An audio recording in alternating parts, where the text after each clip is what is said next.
So we've got a whole bunch of different things which you'll get used to as you work with the system, and you'll get familiar with it. But once you do, it's very, very straightforward. The first one I would click on is the main settings button here.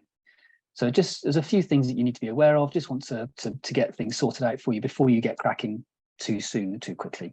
So the first one is general. Set up your template. I'm going to be using a millimeter template. You can use inch or centimeter, but millimeter's fine. And then we look at numbering. So of course, when we start inserting items and configuring them and getting them into your design, you can choose how the numbering system is represented.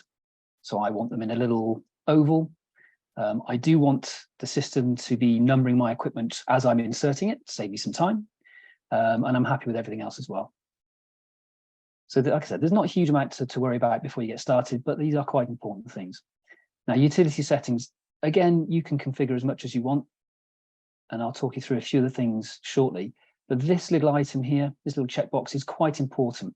Now, I'm going to say as a designer, I was never a designer. I'm a salesman. I used to work for a dealer in the UK as a salesman. So all of this stuff is completely new to me, hence why this is designed by a dummy. Hopefully that anybody who does know what they're doing with AutoCAD will be able to do this much, much simpler and much easier than I can.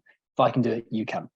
But one of the things that you know as a designer is that you may be putting together a design, which is a preliminary design, perhaps. You know, it's an interim design. Maybe your salesman has thrown a sketch at you, and all he wants is a quick plan with maybe a couple of elevations to show the client when he presents the quote.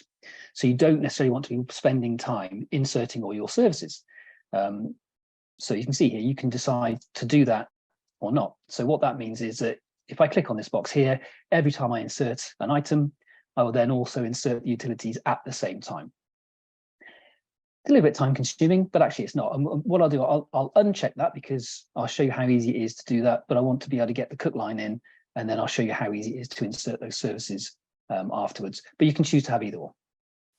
And that's the point. The whole, you know, I think we said this before in previous webinars that I've done with the quote platform, is everything about Specifi is designed to be flexible to suit you, rather than us telling you this is how to do it.